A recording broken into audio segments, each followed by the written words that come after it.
গত 23 ডিসেম্বর 2024 তারিখ চাঁদপুরের হাইমচরে এমভি আল বাখেরা জাহাজে সাতজনকে হত্যা ও একজনকে গুরুতর জখমের ঘটনা ঘটে। উক্ত ঘটনা বিভিন্ন প্রিন্ট ও ইলেকট্রনিক মিডিয়া ও সামাজিক যোগাযোগ মাধ্যমে প্রচারিত হলে তা সারা দেশব্যাপী ব্যাপক চাঞ্চল্য সৃষ্টি করে। পরবর্তীতে উক্ত ঘটনায় জাহাজের মালিক বাদী হয়ে 24 ডিসেম্বর তারিখে একটি হত্যা মামলা দায়ের করে। এই হত্যাকাণ্ডে জড়িত ব্যক্তিদের শনাক্ত ও গ্রেফতারে র্যাবের তৎপরতা বৃদ্ধি করা হয়।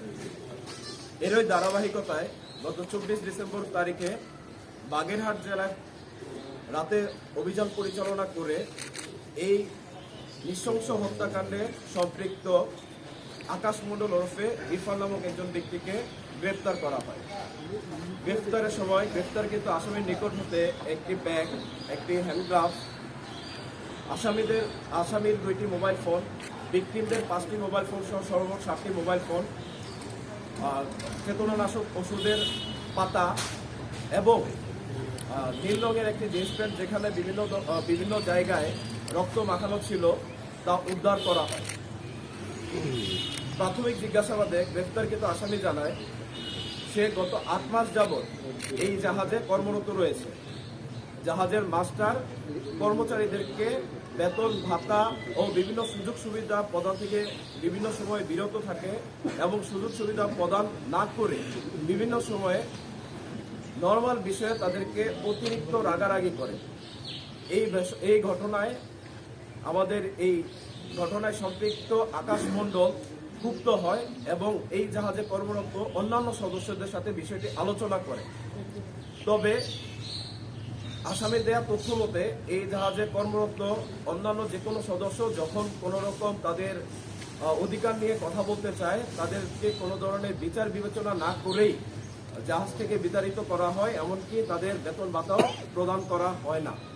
যার কারণে জাহাজে কর্মরত অন্যান্য সদস্যরা তার সাথে একমত পোষণ করে এই অন্যায়ের প্রতিবাদ করত না। এমত অবস্থায় গ্রেফতারকৃত আকাশ মণ্ডলের মধ্যে ক্ষোভের সৃষ্টি হয় এবং এই ক্ষোভ থেকেই সে পরিকল্পনা করে তার এই মাস্টারকে উচিত শিক্ষা দিবে। এই পরিকল্পনার অংশ হিসেবে আনুমানিক গত 18 ডিসেম্বর তারিখে তিনি 3টি পাতা ঘুমের ওষুধ ক্রয় করেন এবং নিজের হেফাজতে রেখে দেন।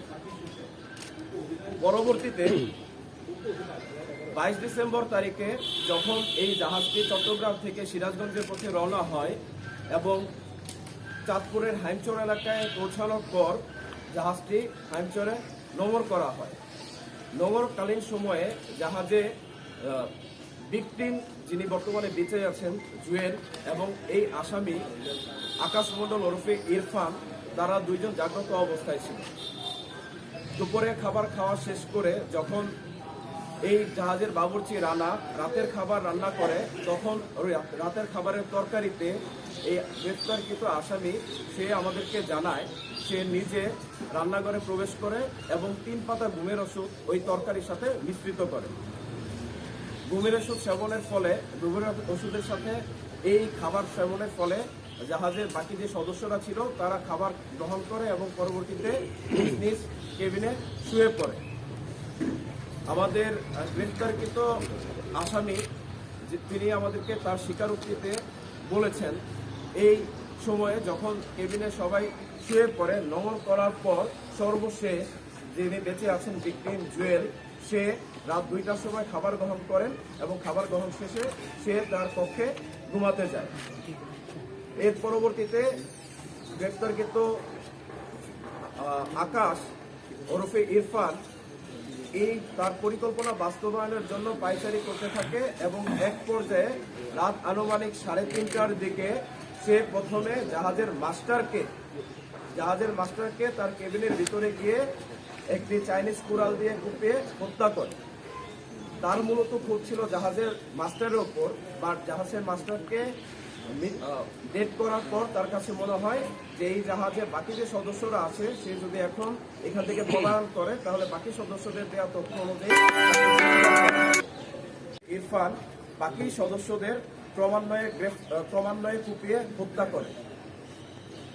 ভোর আনুমানিক 5:30টার দিকে যখন অন্যান্য নোঙর করা জাহাজগুলো তাদের গন্তব্যস্থলে ছেড়ে যায় তখন এই গ্রেফতারকৃত আকাশ তার এই জাহাজটিকে চালিয়ে যাত্রা করে এবং 1 ঘন্টা জাহাজটিকে চালানোর পর হাইমচরে গিয়ে জাহাজটি আটকা পড়ে। পরবর্তীতে একটি মাঝির নৌকার দ্বারা সে চরে গিয়ে অবস্থান করে এবং সেইখান থেকে আত্মগোপনে চলে যাওয়ার উদ্দেশ্যে বাগেরহাটে গমন করে।